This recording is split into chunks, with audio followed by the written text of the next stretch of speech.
Yo, this is Teresa Weatherspoon, better known as Teaspoon, and you're watching Real Fans, Real Talk. Live from the can. Vibe you can. This is Real Fans, Real Talk. Real Fans, Real Talk. We as real as you thought. Real Fans. What's going on? Welcome to another live edition of Real Fans, Real Talk. I know we switched the time and then we came back to the regular time. I apologize for that. I'm outside again, so we was trying to get things situated, but we are still here, ready to go. A lot of stuff going on this week that we're gonna get to. I know y'all gonna have some Shador questions. NFL is in full effect. NBA is in full effect. Had a big injury. Eric and myself spoke about it earlier. We're gonna get to all of that. And tonight is the last time you can't see me on Raw, because this is John Cena's last appearance on Raw right here in New York City at the are they at the Garden or Barclays Center? I'm gonna find that one out. But it's going down tonight. Before we get into all of that, let me introduce my co-host, my brother, Eric Sanchez, aka Legend in Two Games. What's going on, man? What's really good, bro? How's everything? Man, I'm outside moving and grooving. I'm loving what I'm seeing from the sports world. NFL season is here. You see what we're doing right now. You know what I'm saying? We done got the low, you know what I mean? 4 straight, tied the record up. We 5-5 now. Now it's time to go up from here. And take the throne, reclaim our throne. Our AFC, AFC champion. So we need that back this year. So it's a lot of stuff going on. But let me just pull up to the top here, so we got in these comments. I know the football comments are coming. Shout out to Kyrie. He says, "Is the Eagles' style of winning ugly sustainable?" It's sustainable if everyone buys in and no one's being pouty about winning. And I think you know who I'm referring to when I say that, Eric. So yes, it is sustainable, but everyone, you got to put your egos to the side, and you got to understand that. Listen, some games, Jalen Hurts, and some games, most games, he ain't gonna throw for 400 yards and 4 touchdowns. Okay, but if you're winning football games, if you're winning championships, that is the most important thing. That's what's supposed to be the most important thing. You know what I'm saying? Especially once you got your contract already, you done been paid the big bucks. So, and I get it, maybe you might have incentives and things like that, but at the end of the day, winning multiple Super Bowls can do just as much for your brand and your earning potential, you know what I'm saying, as you just getting every catch every time the football is snapped. I'm a little concerned for the Eagles. I'm gonna be honest. I think the way they're winning right now is sustainable in the regular season. But if you're talking about winning a Super Bowl, I don't think you can win this way. And the reason I say that is you have to be too perfect. If you look at their last 2 games, Trip, and we can go even further, but we'll just use the last 2 games. They scored a total of 26 points in those 2 games, right? You have to play damn near perfect if you're not scoring more than 20 points a game. They scored 16 points last night. It was a cold weather game in Detroit. Detroit offense stalled out a couple of times as well because Detroit had some drives and they had to settle field goals.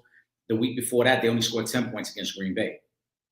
You have to play damn near perfect if you think you're going to go into the playoffs and win that way. So that's why I say it's not sustainable to win a Super Bowl. Mm-hmm. Week in, week out, regular season, yeah, you can get away with it at times because we know some guys sit out injured. Sometimes you get teams on a short week. But come playoff time, the Eagles got to figure something out. I don't know who this Eagle team is right now. And maybe that's a credit to how good they are because they are 8-2, right? But last 5 games, Saquon has only rushed for over 90 yards one time, and that was against the Giants 2 weeks ago, right? Other than that, it's been pretty regular of Saquon. He has not had a good season. Jalen Hurts, the last 3 games, he hasn't thrown for 200 yards. So I don't know what the identity of this team is because last year they could get away with Jalen Hurts not really throwing the ball because they were so great running the ball. This year, they're not great running the ball either. And I just feel like they're putting a lot of pressure on that secondary that we know that secondary has been exposed at times this year. And I don't know if they could win this way if they had to go up against, let's say, like the Rams, who I think are the best team in the NFC right now. I don't know if they could beat the Rams in a playoff game playing like this. So if we're going to say, is it sustainable to make the playoffs? Yes. Are they going to win a Super Bowl this way? I don't think they can. Well, listen, I don't want them to win the Super Bowl, so it's all good. I just want to tell you, it's a funny story, Eric. So, I'm going back and forth with an Eagles fan today. Who's trying to discredit Patrick Mahomes, and I was trying to explain to this person that Mahomes is the second best quarterback of all time right now, and he tries try to talk me down, talk me down, talk me down. So I said, all right, watch this. So I go online, I go on Chat GBT, and I put the credentials in, and I compare the because he was trying to tell me, he was just throwing names out. So the top four, the big four, Tom Brady, Mhm. Peyton Manning, Joe Montana, and Patrick Mahomes. Because sometimes what people try to do is they try to throw a person's 15 to 20-year career versus somebody who's only been in the league for 8 years. Right. So I said, watch this. Let's compare the first 8 years, because this is Patrick Mahomes' ninth season, based off of stats, playoff record, MVP, Super Bowls, things like that, and rank these four quarterbacks. And Patrick Mahomes comes out as number one on the list. Brady is actually third. Joe Montana was second, and Peyton was fourth on the Yeah, I list. mean, I think in terms of the first 8 years, it's undeniable what Patrick Mahomes has done. Yeah, Listen, we are sports fans, but we are realists. You have to be honest when you have these conversations. I'm a diehard Peyton Manning fan, but I will always acknowledge that Tom Brady was better than Peyton Manning, right? For the totality of their career, Brady was better. Did Manning have his moments? Absolutely. He's a 4-time MVP. He had great seasons. But if you're telling me career for career, it's Tom Brady. If you're rooting for Jalen Hurts, that's cool. There's nothing wrong with that. But you can't put Jalen Hurts in the same conversation as Patrick Mahomes. I'm sorry. no, And that's not to disrespect Jalen Hurts, but you're talking about Jalen Hurts, a guy who, for most of his career, has benefited from the cast around him, right? Even this year is a prime example. Trip, I had to double check. He is one of the few quarterbacks that hasn't even thrown for 2,000 yards this year. He's 18th in passing in the league in terms of yards, right? Now, last year, we didn't make a big deal about it because Saquon was having a historic season. So you expect, right, you can't have both. Like, you're not going to have the running back running for 2,000 yards and a quarterback going for 4,000 yards. This ain't Madden, right? One of it is going to suffer. But in a season where Saquon has been average, Jalen Hurts hasn't even been good. To me, 18th in a league of 32 teams, that's below average. You're the bottom half of the league. So I get, the defense of Jalen Hurts. Yes, he's won. Yes, he's been to 2 Super Bowls. We can't take that away. But if you're talking player for player, there's nobody in their right mind who has ever watched one quarter of football that would say Jalen Hurts is in the same conversation as Patrick Mahomes, let alone better than Patrick Mahomes. It's not even a conversation, let alone a debate. So then the argument went to, oh well, he beat him last time they played. Okay. I'm trying to like, what does that mean? Tom Brady lost to Eli twice in the Super Bowl, but he's still the GOAT, right? Right. But listen, he lost him the last time they played. Okay, cool. So does that mean that we could throw, like you said, we could throw any other quarterback matchup out there, because does that mean Josh Allen's better than Patrick Mahomes because he beat him the last time they played in the regular season? Exactly. So is that what that means? Like that means nothing. The last time they played. Last time I checked, Jalen Hurts wasn't on defense getting sacks and creating interceptions. Maybe the fact that the Eagles defense is really good benefited the fact that Jalen Hurts was able to win those games. Hello, McFly. But let's get to this next question. Did Josh Allen and the Bills prove anything with their win on Sunday?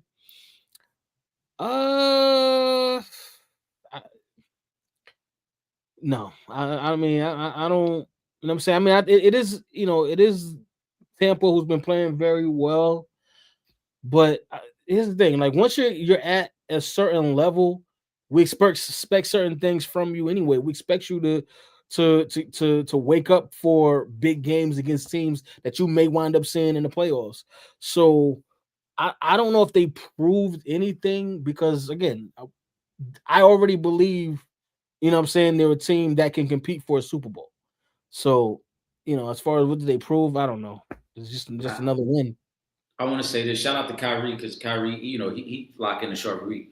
But Kyrie, you must be a tough person to get along with because every week he want to know if somebody proves something. Every week, it don't matter what week of the season it is. Kyrie, if you want to know if somebody proves something, ask Kyrie because he gonna let you know. That he don't care. What did they? Yeah. Kyrie, since week 2, Kyrie been asking what did they prove. It was week 2. But with that being said, I do believe they did prove something this week, Kyrie. I said all that to say this. They did prove something because they were struggling, and Josh Allen, I think, reminded everybody why he was the MVP of the league. He was responsible for 6 touchdowns yesterday, Trip. We made a lot of conversation about those receivers and I'm not getting open. Josh Allen said, you know what? That's cool. I'm going to keep scrambling around till I get open. And that's what he did all yesterday. I didn't think Tampa played a terrible game. It's just they could not get Josh Allen on the ground. He continued to extend plays with his legs and make the big throws. And I think that's what they proved, that when Josh Allen's on his game, he is still one of the marquee quarterbacks in the game. He is still the reigning MVP.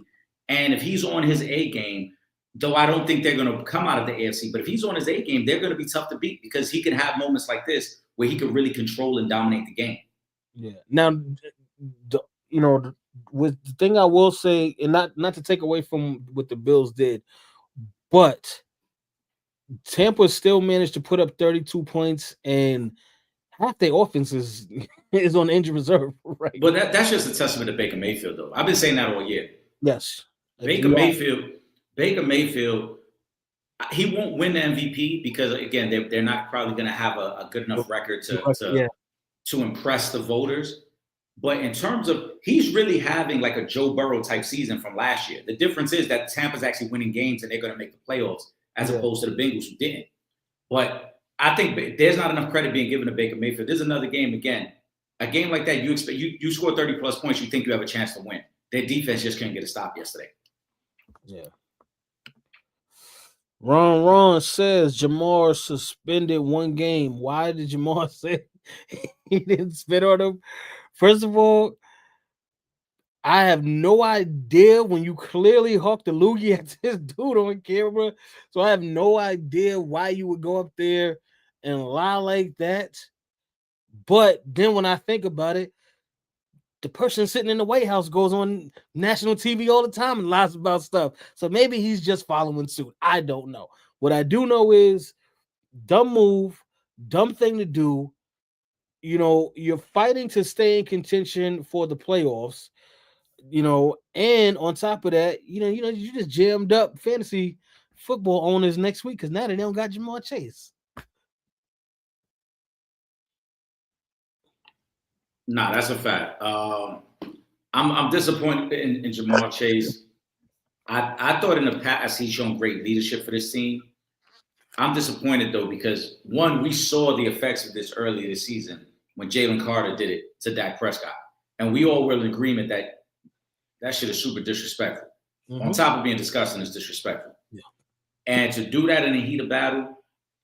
Unless you're telling me Jalen Ramsey said something that completely crossed the line, there is no excuse for spitting out. None. And this is one of the situations that I completely agree with the response from Jalen Ramsey for grabbing his face mask and throwing a punch at him. Because at that point, you've completely disrespected me, and it's beyond the game of football at this point. No, you that's what I'm saying. Right. That's what I'm saying. Yeah. Things could get real ugly. You know what I'm saying? So I think it's super disappointing. Of course, we know why he lied. Because when he came back to his sane mind and said, yo, I'm going to get probably suspended and get a heavy penalty for this. Let me pretend that I didn't do that. But I would hope that he would reach out to Jalen Ramsey and not only apologize, but really be sincere in that apology. Like, hey, I know I crossed the line, man. We in the middle of a game. You got under my skin, but it was completely unnecessary. And that to me, that shit was whack. They might have to run a fade behind that. They might have to, but that shit was whack, bro. That shit was super whack. Yeah, boy. Because that's why bro. That one thing, 2 things that you don't do to another grown man, and that's spit at him and that's slap him. You know, unless you just feel like But yeah, that was out of pocket by Jamar Chase. You better than that, man. You come on now. You know that's a no-no. You don't spit in nobody's face. That's and then for you to go up and lie like it's not 1,000 cameras, right? all around. You know, I don't know. You thought you was gonna get away with it. Maybe the cameras didn't see it, but it's like, come on, bro. Like, if you had punched him in the face, I would have no problem with that. You ain't pushed him, I would have no problem with that. Right. But come on, bro. To spit on somebody is crazy, bro. Especially, like I said, especially when we're what only for 4 years removed from a global pandemic that you know the spread of bodily fluids like that could actually kill someone. Now, obviously, I don't know if you sick, you know what I'm saying? I know they get tested still, but bruh, what are you out here doing, man? You got to do better, man. That's it. You have to do better. It's not even about the. I mean, yeah, global pandemic as well, but on a deeper level, it's just wild disrespectful.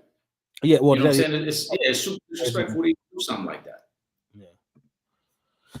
Pelicans fire Willie Green, but injuries to Zion and Murray hurt them. Pelicans was gonna be bad no matter who was coaching them. Okay, that's first and foremost. Second, uh, did anybody expect Zion to be healthy this year? As a matter of fact, if I was the coach, I probably would have been gung ho about trying to trade Zion, so it doesn't affect me because I know he's gonna get injured and miss a boatload of basketball games. So, you know, I'm not surprised by this. You know, somebody's got to be the fall guy. Come on, we know that. Um, Willie Green, unfortunate situation because he took a job that he really thought had a lot of potential. Between the injuries, between the trades they made last year, obviously with losing Ingram and trading him away, this never developed the way he thought. And this was also one of the reasons why I forgot how long ago it was, but somebody had made a comment about Zion. I was like, this is why we don't talk about Zion, because Zion, as great as he is, right, as a player, he rarely plays. He's very rarely available. So the Pelicans, Willie Green getting fired is truly rooted in that. When your star player is unavailable most of the time, you're not going to have much success. And it's very hard to get the other players to buy in when the offense and everything that you've worked on all offseason was really catered to be around Zion. And that's with any team. That's not just the Pelicans. I mean, we're going to talk about Wemby in a little bit, but we saw it the years with Kawhi when he was missing all that time with the Clippers. It's tough for the role players to maintain that when the offense is supposed to go around a certain guy, and the role players were meant to kind of support and be the great, you know what I'm saying, the great accommodations with that guy. They're not meant to be the main course. They were supposed to be the side dishes. That's what's happening. Yeah. So here's what it is. Again, the Thunder going into tonight's game is 13-1. Can they break the Warriors 73 wins? I say go for it, but don't push to get it like Warriors and wore them out at the end. Well, first of all, this OKC team now is a lot younger than those Warrior teams were when they were on their runs. Now, I mean, listen, you can still be burnt out. You know what I'm saying? Because you know, coming off of the deep run that you went, and then prior to that, you know, they made a deep playoff run. A couple of those guys played in the Olympics on, you know, for their respective countries, and then to come back, go all the way again this year, win the championship this year, and then to come back and do it again. So it does take a toll on you. But again, this is a very young team. So I think they'll be fine. But you know, why not? Why not go for the record? You know what I'm saying? If you're OKC and you actually have a chance to do it, why not? I think they're going to have a shot at it. I think it's going to get tougher as the season goes on. But they got a shot. And as you mentioned, the key here is the youth. Mm-hmm. They're super young. They just had their first real playoff run. Remember when the Warriors did it, the Warriors, I mean, similar situation because the Warriors were coming off of winning the championship the year before. But Steph and those guys were a little older in their development. And Steph had a longer injury history than anything we've seen with anybody on OKC. So that definitely plays a factor in the health. But I think the key part with the Thunder is going to be once they get to 50, 55 wins, and they might have everything sewn up, right? They might have the division sewn up. They might have a comfortable lead for number one overall record. The question is, do you want to push it for fear of injury, or do we want to just coast into the playoffs? Because Yeah. Winning 73 games is great, but if you win 68 games and win a championship, that's still great as well. You know what I'm saying?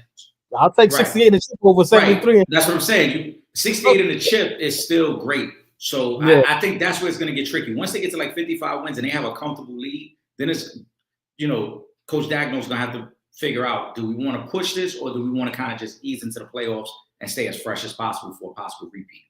Yeah. Who was most at fault for Shador's performance? So that's easy. The Browns organization. Hello.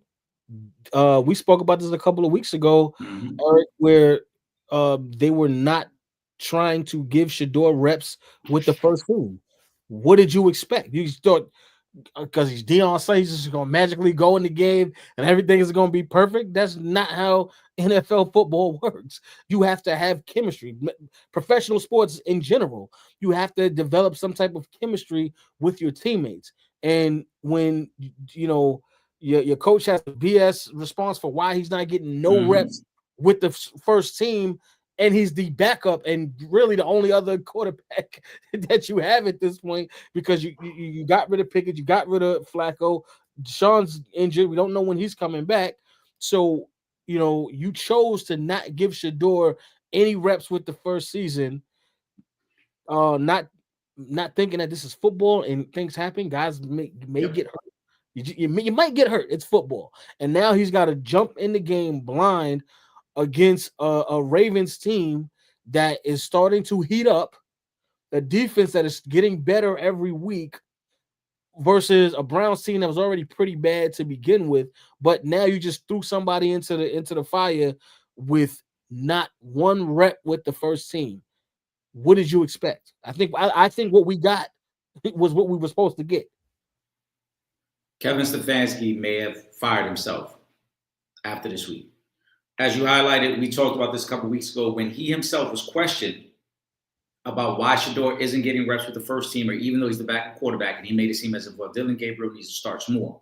Shout out to that reporter, because that reporter even doubled down and said, yeah, but the backup quarterback, as you know, is one play away from playing. He should get reps. And Stefanski stood fast and said it's important for Dylan Gabriel to get as much repetition and gain as much rhythm with the first team. Then we saw what happened yesterday. Dylan Gabriel gets a concussion. Now, unless the Browns are going to do something that's very shady, every other player who's had a concussion this year has sat out the next week, right? We saw it actually with C.J. Stroud, who had got a concussion, had to sit out the next week, right? So the NFL has been very firm on that stance. You got to go through a bunch of tests. They got to make sure you're fully cleared before you get back on the field. So in most cases, 7 days isn't enough to get you back on the field, which means Shador is going to play next week, which means all week Shador's going to get the reps with the first team. If Shador plays well next week for the Cleveland Browns, oh man, next week they got the Raiders. That is not a good defense. Nope, that's a very winnable game for these guys. The Raiders play tonight, which means the Raiders are going to be on a short week because they play on Monday night and they got to play on Sunday.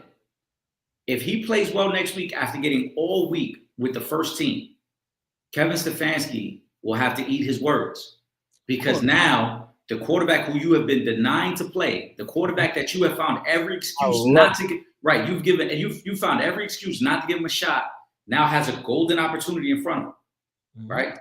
I love so that's one aspect of it. This is the other aspect of it, to the question. Shout out to Squeeze. The Browns are not only at fault, they should be embarrassed, specifically Kevin Stefanski, and here's why. Before yesterday, Dylan Gabriel has started 6 games, all right? In those 6 games, Trip, he had a QBR of 33, which is 32nd in the league. That would have been worse than football, all right? He had only thrown for 200 yards one time in all of those starts, and that was against Pittsburgh, all right? He's had 30 pass attempts 4 times this year. So the fact that you can't get to 200 yards passing, even though they're giving you 30 pass attempts. Oh, by the way, he was only averaging about 6.5 yards per completion, right? You and I can come right off of this podcast and probably throw for 6.5 yards. It isn't that you can throw dump offs to your tight end and your running back and get goal. This is the most telling stat, though, to me about Dylan Gabriel and where he's at as a quarterback in comparison to Shador Sanders, right? Dylan Gabriel has passed the ball 184 times. Trip, do you know what his longest pass is this year? Do I want his longest pass this year was for 26 yards. He did that yesterday against Baltimore. 184 pass attempts, and the longest pass that you have completed is for 26 yards. In comparison, Shedeur Sanders, who had not played with the first team, right? Shedeur Sanders yesterday, his longest pass of the game, 25 yards. He only threw the ball 16 times. Mm-hmm. Shedeur Sanders can stretch the field. He can get the ball down the field, and his legs can be a weapon. Now, are Shedeur's numbers great? Of course not. He was 4 of 16. But this is why I said the Browns should be embarrassed by the way they called that game yesterday. They were winning 16-10 at halftime when Shedeur came in, right? How is it that in the second half of the game where the Browns are winning, they were winning 16-10 at half, they were winning 16-10 going into the fourth quarter. Yet somehow, in a game that you're winning, that Shedeur Sanders clearly was not prepared to play in because he had not worked with the first team, Shedeur Sanders dropped back to pass 21 times. Dylan Gabriel on the flip side only threw the ball 10 times, which means when Dylan Gabriel was in the game, you was spoon feeding the offense. You was letting Quentin Judkins control the clock, run the ball, let our defense win. Somehow Shedeur comes in now. We wanted him to drop back 21 times, even though he hasn't had the reps with this O-line or these receivers, even though we're still winning the game. Mm-hmm.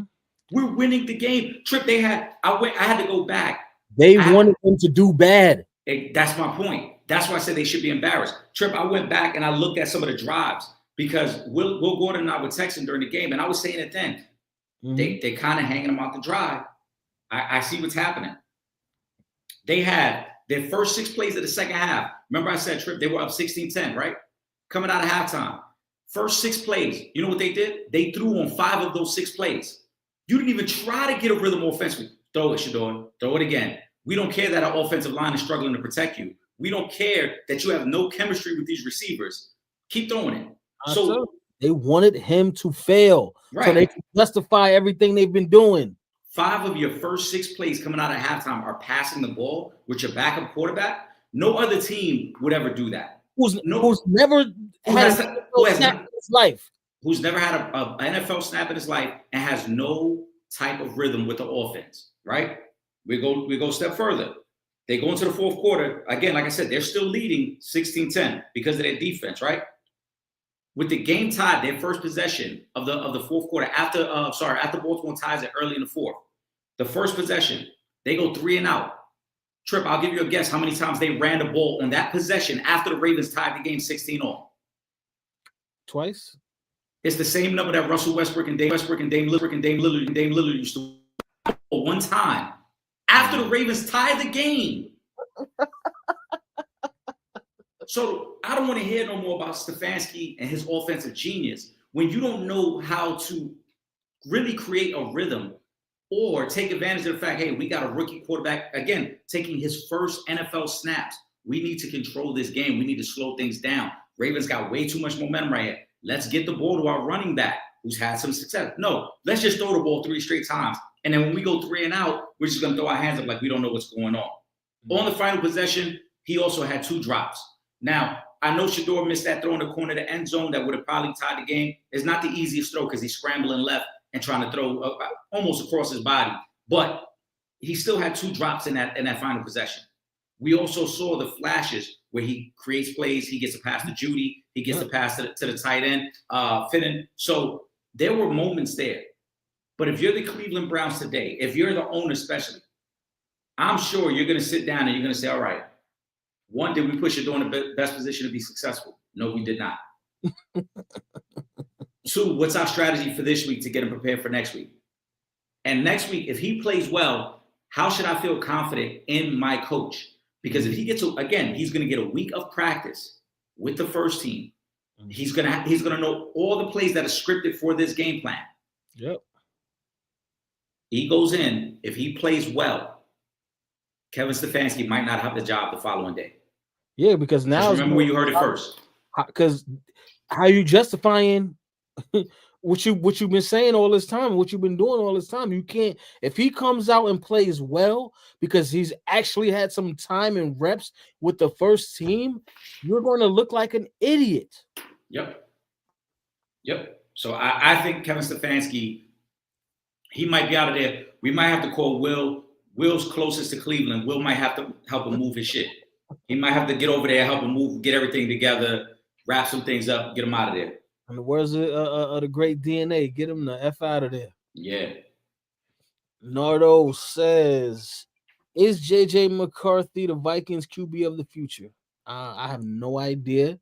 And if they keep losing games, he probably won't be the quarterback of the future. After what went down this season with the benching and then bringing them back, and they're still pretty bad.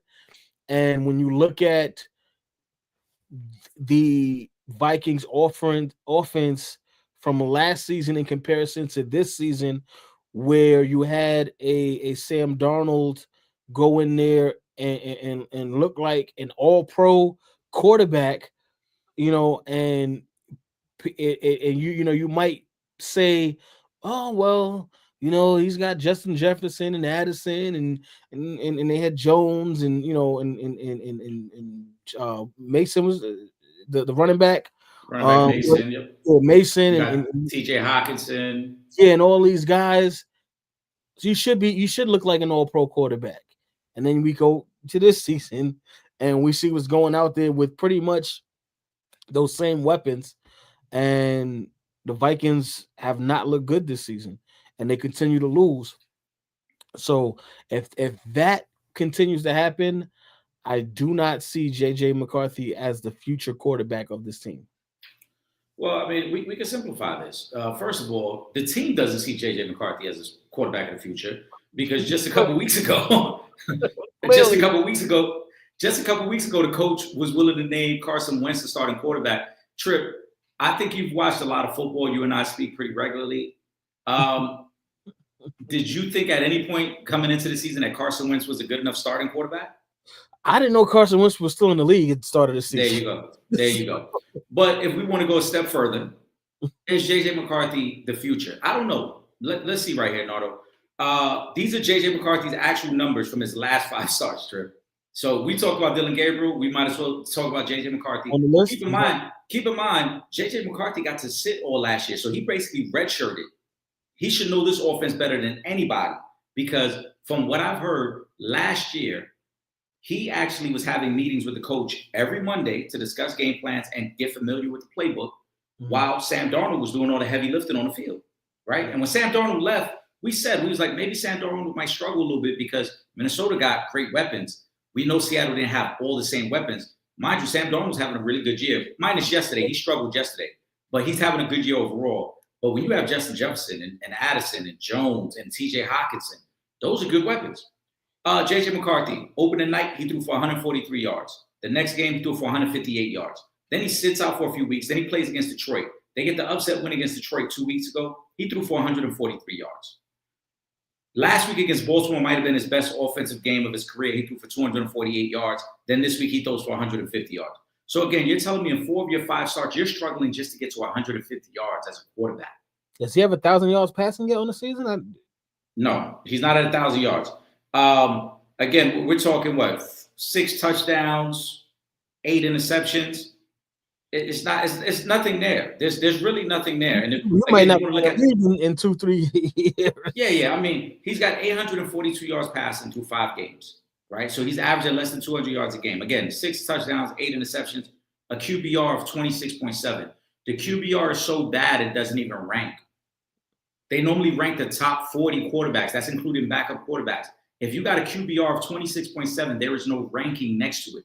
That's basically the analytics saying that your stat is so bad, we have nothing else to put it up against and compare it to. We're not even going to put it on the list with everything else because it's disrespectful. It's disrespectful to the other guys that are actually throwing footballs out here and playing quality football. JJ McCarthy, he's only their future because they invested a first-round pick in him. But is he their future beyond next season? Probably not. Again, they were willing to give the job to Carson Wentz, right? They're probably going to put some sort of a veteran quarterback in play again next offseason to test him in a preseason and see if he can actually win the job outright. And if he doesn't win the job outright after 3 years, they may look to just part ways with him. Yeah. I was reading something. It says Shador Sanders' home was broken into during his NFL debut, It's probably Stefanski's people. Stefanski said somebody over there to distract him. Word. You're not gonna pull a fast one on us, Stefanski. Yeah. We know He it's said, you. go see if he left the playbook in there. Well, Take the playbook. Let's get him distracted. facts. Nardo says Ty Lue, a lot of considered top 3 or 4 coach in the NBA. When he first got to the Clippers because of his 4 times in finals with the Cavs. What has he done in his time with the Clippers? I mean, they got to the playoffs, but this is also a team that you built a roster full of injury-prone stars. Yeah. And that's what he's had to deal with. When healthy, what I'm saying? Kawhi is a top 5 player in basketball when he's healthy. But if he's not on the court, he can't help you much. Same thing with Paul George. Paul George is a certified all-star, okay? But if he cannot stay on the court, he cannot help you. That's why he's not doing much in Philly right now, because he cannot get on the court. And when you don't have your stars, plus you got other guys that keep getting hit with the injury bug, it makes it hard to win games, win playoff games, to win championships. So I'm not going to be too tough on Ty Lue for his run with the Clippers, because I understand what he's dealt with, and that's a bunch of, like I said, a bunch of injury-prone stars. I'm not going to blame Ty Lue, because I think that what gets overlooked is we're talking about what has he done as if like making the playoffs and making the Western Conference Finals with teams that have been hurt is something easy to do. Yeah. Remember a couple of years ago, they were in the Western Conference Finals when Kawhi got injured in the second round. That was the year they lost to Dallas. Yes. So you had to go up against Joker in Denver without your best player, arguably, right? Well, George actually did all right in the series too. That was Paul George, one of his few great playoff moments that year, because he played well in the series leading up to it when they beat Utah, and then he played well in that series against Denver. But what Ty Lue signed up for was to have a quality team that he could coach week in, week out, and he hasn't had that. And I don't think it's fair to criticize Ty Lue for that, because every year Kawhi has gone out right around playoff time. Yep. And so back to the point that I was making earlier, like we talked about Zion, it's tough when you build a scheme and a strategy around a player and then he's hurt, because the guys who are supposed to complement him now have to play a different role that they were not expected to play. So I don't think that's fair to criticize Ty Lue. He's been in the playoffs a couple times with the Clippers. I don't think they've had any losing seasons there. They missed the playoffs once, maybe twice, but I don't think he's had any losing seasons. They've been winning seasons. It's just the team has been built to win around Kawhi Leonard. And when Kawhi's not there, it puts pressure on other guys to do more than they really should be doing. Yeah. So it is what it is. Okay, Mahomes says Chiefs inconsistency starts with me, as he should say that, as he should take accountability as the leader of this team. And that's what you gotta love, because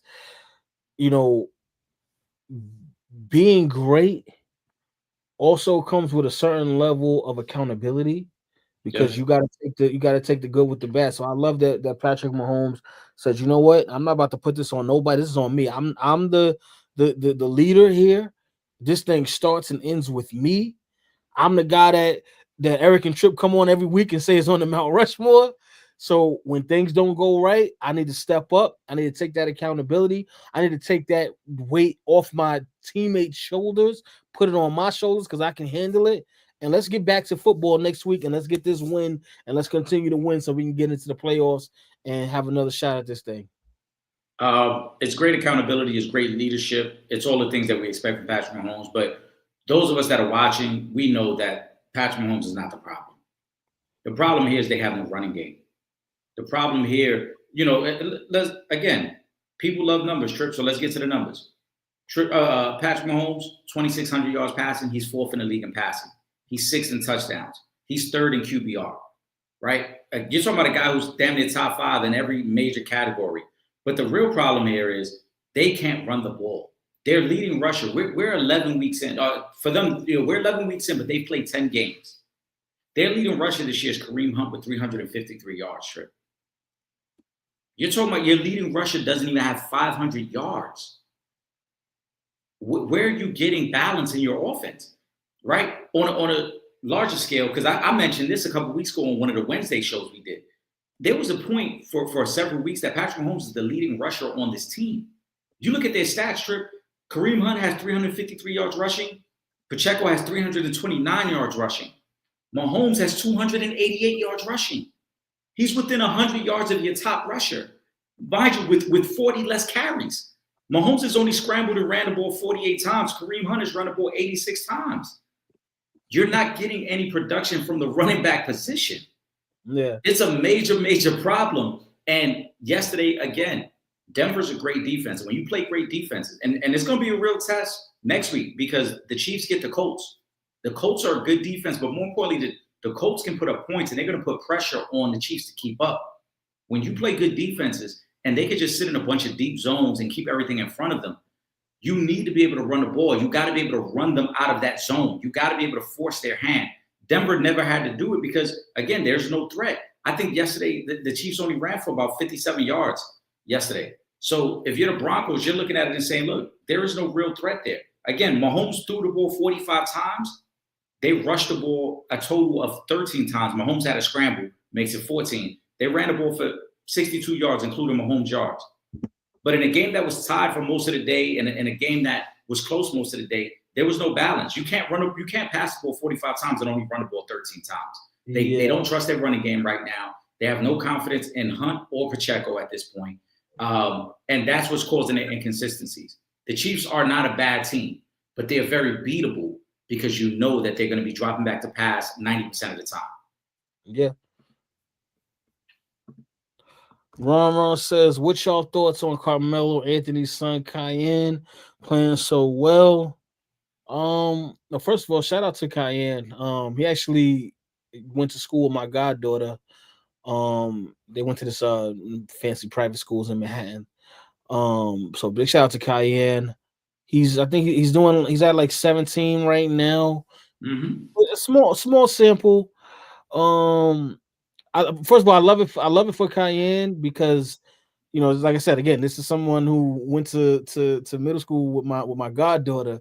So seeing him from there and then, you know, his transition and making it all the way to the collegiate level. And then on top of that, you know, Carmelo being one of my favorite players and that being his son. So ultimately I want him to do well. And he has done well. He has started off you know, this year very well. He's averaging 17 with 3 rebounds, 2 assists, and he's shooting almost 64% from the field. Now, I'm not going to put too much on these first couple of games because I don't feel like they've really faced any legitimate, and let me not say legitimate, because respectfully, they haven't faced the upper echelon of schools yet because they've played Binghamton, Drexel. So I don't want to put too much on that, you know what I mean? Like, it's not like his first couple of games was Duke, Kansas.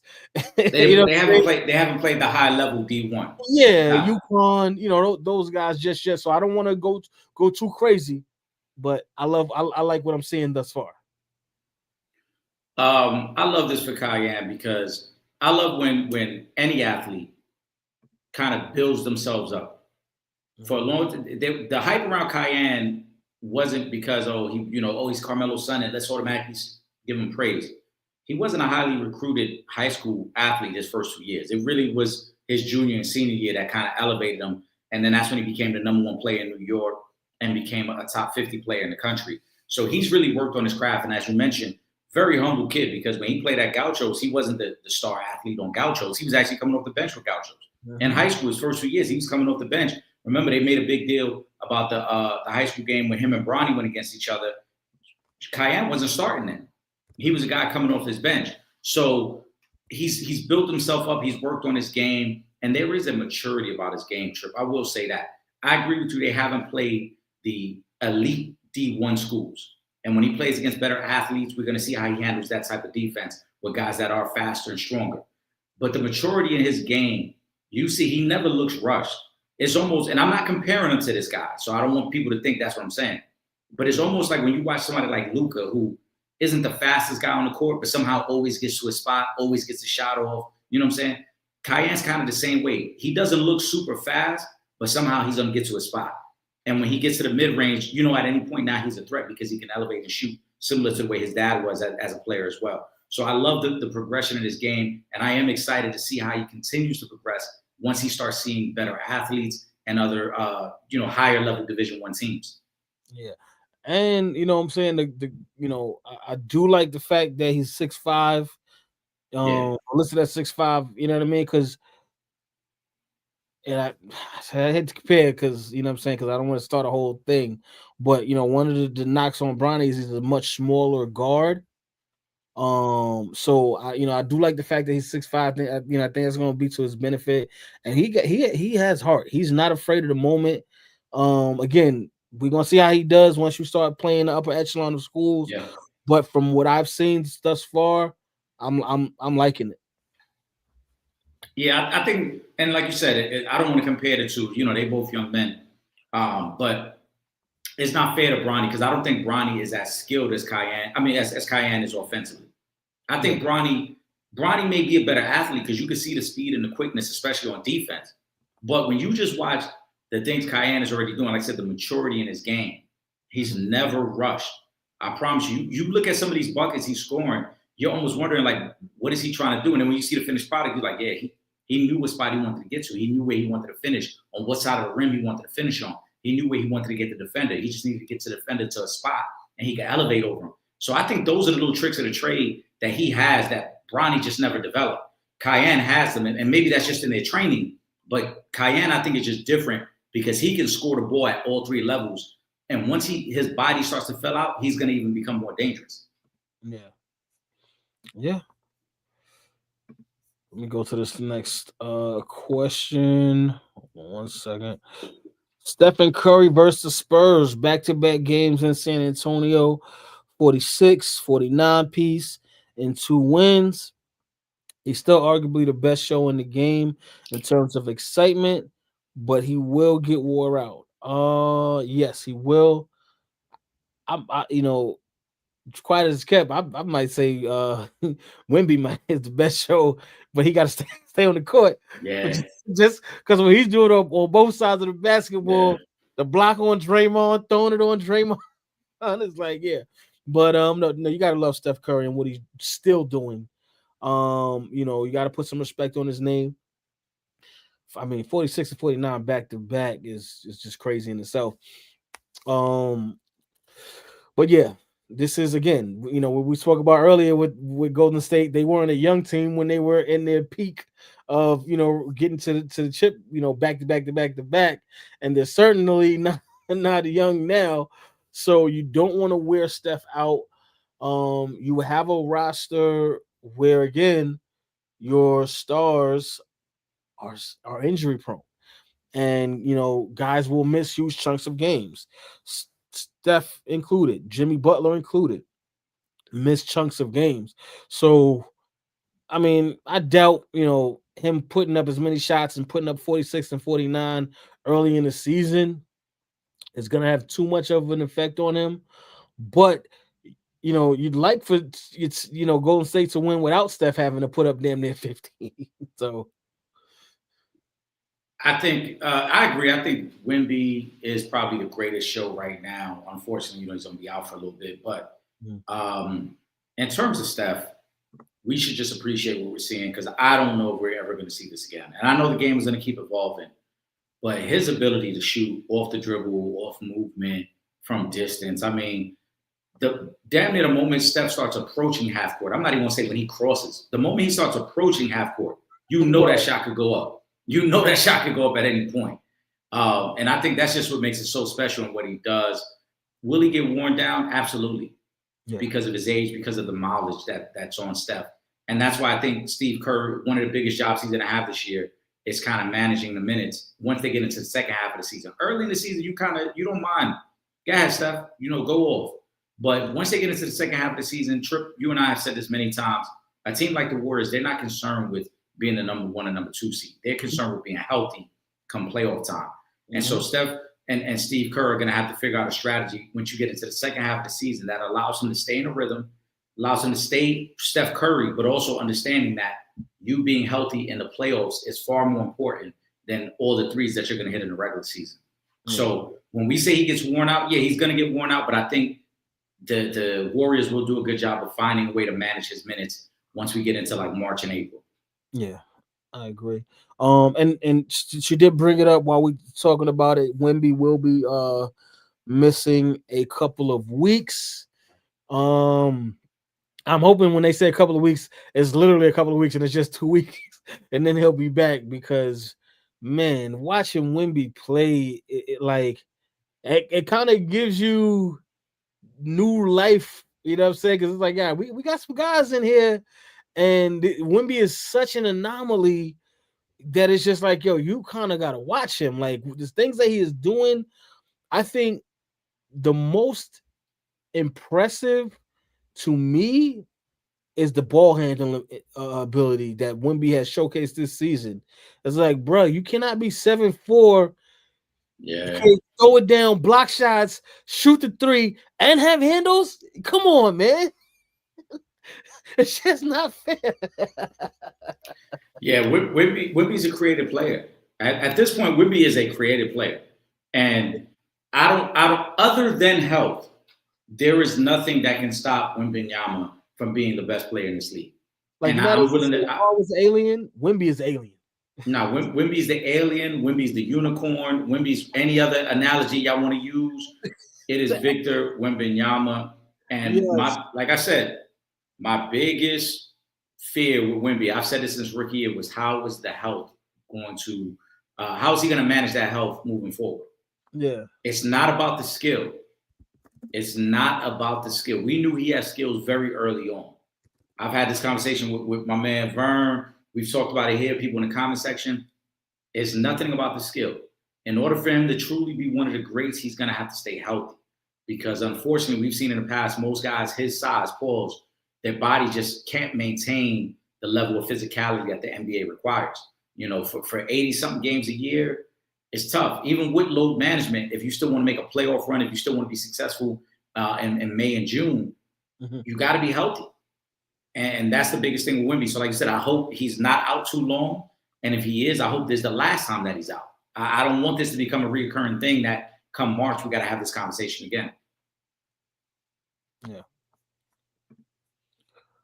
All right. Let me go to Day there. I'm surprised. This is not a question from Imani because she always asks us about the Pistons. Day says, the Detroit Pistons, are they for real? And is Cade Cunningham a star player yet? I think the Pistons are real. But Cade is not a star yet. I think you gotta put a little bit more work in. They're making the playoffs last year helps. You know, now you gotta advance. You gotta hit them all NBA teams. You know what I mean? You gotta get another all-star nod before you get to the star, you know what I'm saying, power just yet. Because again, you just made it to the playoffs for the first time last season. Let's get some consistency. And again, I think Cade is great. So it's not, you know, I'm not trying to slight Cade in any way, shape, or form. It's just about resume, and it takes time to build that resume.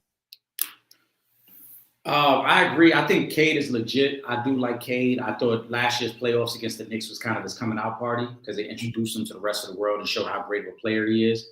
I think the Pistons are very good. My main concern with the Pistons, though, is one, who's going to be your second best player come playoff time? Because we know when teams can gear up for you and strategize for you, it becomes very tough to just rely on one guy. So you got to figure out who your second best player is going to be. Is it going to be Jaden Ivey? Is he going to take that next step up to become that guy? The second issue, and this is more so about the coaching, is JB Bickerstaff. For people that may not remember, I know the Pistons off to a great start. What were they, 11-2 right now, Trip? Yeah, 11-2. But JB Bickerstaff was a coach with the Cavs a couple of years ago when they got off to a great start, and they finished fourth in the East. JB Bickerstaff, one of his biggest issues, though, is he's a very vanilla coach, very bland. And what he does in the regular season, he never adjusts. He never kind of ups the ante, as people would say. It's kind of the same coaching style through and through. JB Bickerstaff, I need to see JB take that next step as a head coach for the Pistons to take the next step. Because if not, it might have to be somebody else to come in there and lead this group. It's a really good young core of players. This team is going to be good for a long time. They do, like I said, need that second best guy. But I think right now, if they're for real this year, it's going to be because J.B. Bickerstaff takes the next step up and he becomes one of the elite coaches in the NBA. Mm-hmm. Shout out to Pooh. She says, fellas, I will be at the Champions Classic in New York tomorrow. Duke versus Kansas, Michigan State versus Kentucky. I know Duke is Tripp's team. I love Isaiah Evans and Cam Boozer. Yep. And people say Boozer's Boozer brothers look old. Shout out to Pooh. Yeah, I mean, you know, I'm the Blue Devil fan on the show. That's dope that you're gonna be in New York. You know, obviously I'm taking Duke in this game, but yeah, the guys that I've been seeing and hearing the most about, Cam Boozer, AJ DeBensta. Again, I'm sorry if I'm getting your name wrong. Homie from BYU, right? Yes, and who's the third kid? I'm mad that I can't remember his name right now because I literally just watched something with him. But yeah, I'm excited, and that's dope. Welcome to New York, Pooh. Shout us out, man. We here. That's a fact. Pooh, enjoy the game. The Garden is a great place to catch the game, and those are some good ones to really see as well. There's a lot of prospects there, great teams. I think you're gonna enjoy it and have a great time. Facts. I agree. Oh, Will Gordon in the building. What it do, baby? Will, what's good, bro? Will says, what a horrible week of football. Hopefully Monday night football saves the weekend. Philly is looking Super Bowl ready. Who wants it in the AFC? Nobody is showing championship level consistency except maybe Eric's Colts. I mean, the Colts have been playing some great football, so you can't even deny them.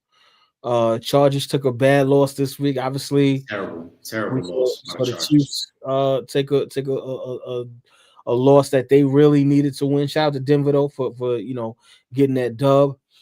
Who wants it in the AFC? I'm gonna tell you who wants it in the AFC. The Baltimore Ravens. They just ran off 4 straight, and they're gonna keep running off wins until they get back into the number 1 spot. That's who wants it. All right. No, there's a lot of teams that want it in the AFC. You know, now whether or not you're gonna get it is a different question.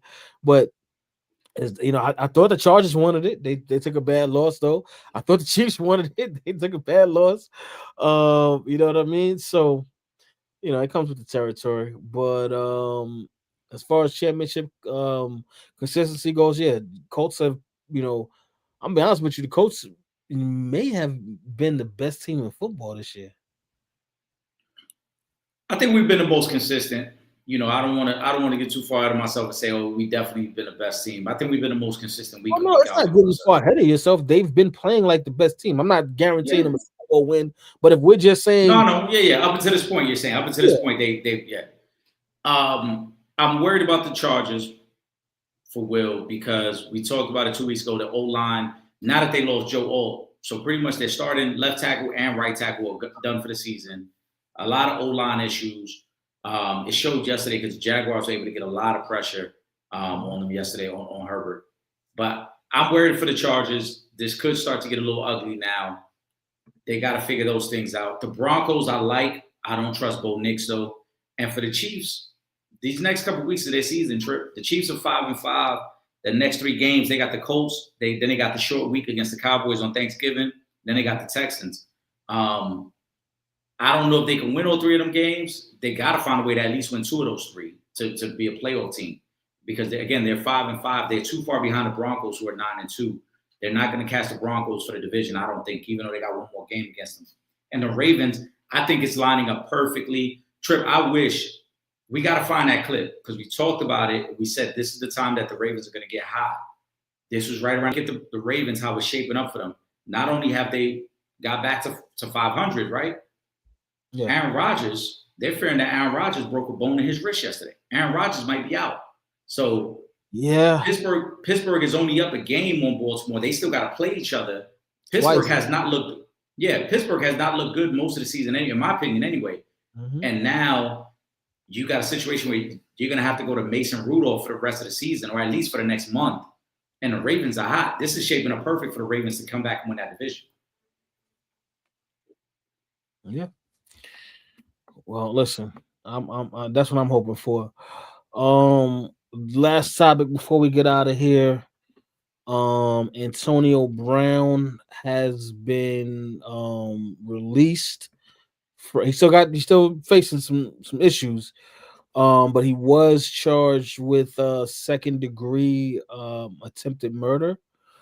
From a situation that he had a couple of months earlier, where there was some gunplay going on. So he's dealing with that. I don't want to go too much into it because again, we're still waiting for some details. Right. But just based off of Antonio Brown finishing his NFL career and all of the things that have been going on with him between that time and this arrest, Eric, I guess, what are your thoughts on Antonio Brown? It's unfortunate. We talk about talent all the time. Antonio Brown is one of the most talented receivers to ever play the game.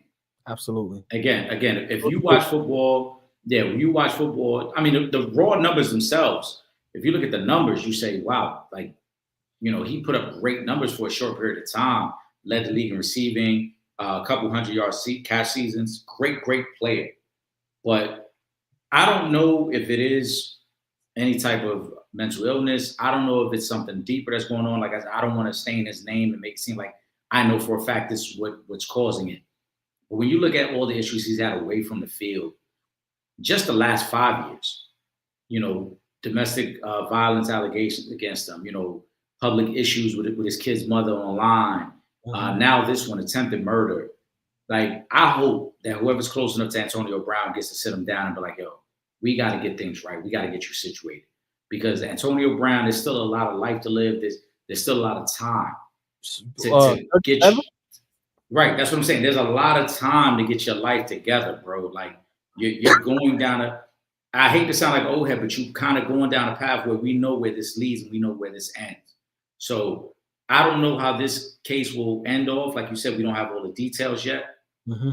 However it ends off, I hope that he has the right people around him to kind of get him back on track. Because, Trip, it's so many incidents over the last 4 or 5 years that it's like, it's amazing that this dude, real talk, is still alive, bro. And that's my thing. Like, charges aside, I hope that Antonio Brown looks at this situation and just really says, you know what, I need to stay out the way. Because now it's just too much. And now it's just not, you know what I'm saying? This a whole different level than, you know what I mean? Than the antics and the things that's been going on to build up to this is like, listen, bro, you talking about an attempted murder charge. You gotta at some point, take that accountability and say, you know what, I need to stop putting myself in certain situations that I could even be involved in something. Because we don't know the complete story. We don't know, who did what and when and where. We don't have all those details. However, you have to remove yourself from certain environments so that we can avoid this altogether. You know what I'm saying? Again, Antonio Brown, one of the greatest wide receivers football has ever seen. I hope and pray that he is not guilty of doing something like this. I agree. You know what I mean? But again, we're gonna have to sit back and we're gonna have to wait and see what happens. Yeah. I hope, like I said, I don't know the situation. Like I said, I've only seen bits and pieces of it online, the situation where he's claiming they were trying to jump him and he pulled the gun. I know he's got a lot of young children, so for the sake of his children, I'm hoping for the best in this situation. Yes. But more so, I'm hoping that no matter how this situation plays out, he has the right people around him to kind of set everything straight and get him back on track. Because, like you said, 37 years old, you're still young enough to correct some of the things that's going on and get things right. And right now, you're blowing. There's so much for Antonio Brown. I think we look at players and athletes and we forget that even after their career's over, there's still a lot of stuff that they can do to be productive, make great money, live a comfortable life. Especially now with the media game, with all these different outlets of content. Antonio Brown was an entertaining guy. He still is an entertaining guy. You know what I'm saying? But you got to get right, bro. Come on, man. As a matter of fact, it's God is kept.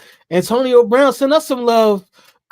That's a fact. Not too long. That's a fact. All right, let's be clear. Okay.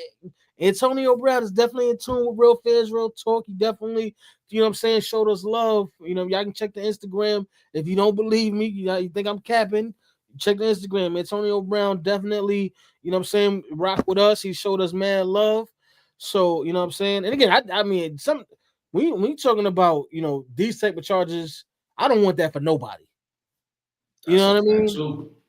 So, you know what I mean? Like, I really hope that, you know, this is not the case. It's just, you know, maybe he was just there but wasn't involved. I really hope it's a situation like that. He's on camera. So the footage I saw, you don't see him letting off shots, but you do see him grab his gun. Yeah. What you don't see, and I think this way, like I said, I want to give him some grace. Mm-hmm. He claims that they were trying to jump him, you know, and rob him of his jewelry. When the camera pans, at least from the image I saw, you see a scuffle, but you don't know what led to that scuffle. You don't know if it was just an argument that went left or dudes try to run down on him. Because they're like they're like in a parking garage after an event. Mm-hmm. So you don't, like I said, you don't know what led to it before then. You don't know what conversation you have before then. But you do see him when he's running after the dude and he's reaching out and grabbing a gun because there's somebody who's trying to grab his arm, like, let's go. And he's trying to go after the dudes with the gun. So you don't know, again, what took place before that. You only see that. All right, well, listen, like I said, we're going to see. Eric, give us a final thought. All right. As always, appreciate all the supporters. We greatly appreciate it. Mm-hmm. For locking in with us. Make sure you subscribe. We're going to be back on Wednesday. We missed last week. I had a little issue I had to take care of. But we're back this Wednesday, 7:30 p.m. sharp. What else we got? Oh, man. Listen. If you don't do nothing else, it's a lot going on in the country. We talk about it all the time, Trip. Wilbur and I talk about it all the time. Don't let these politicians trick you out your spot. Don't let them fool you into thinking that it's something it's not.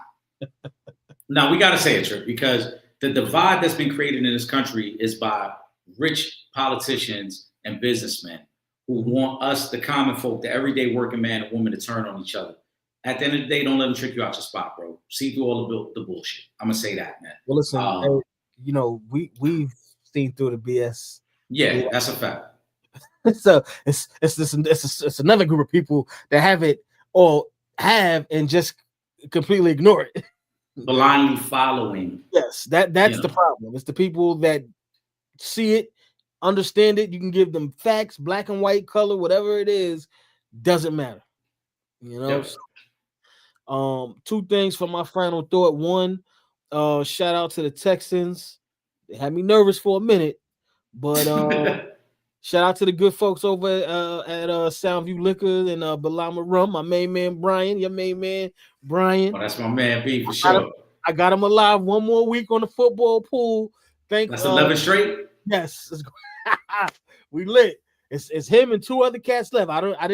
He on a cruise right now, so I didn't find out who the other two guys that's left in the pool picked this week. So I don't know if he might have won the pool already or not. If not, we're gonna keep this thing going.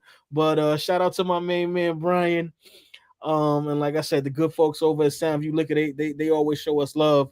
You know, in studio, they took care of the bar, make sure everything was stocked up for us. They had us always stocked up at the bar. So shout out to Soundview Liquors and to Balama Rum.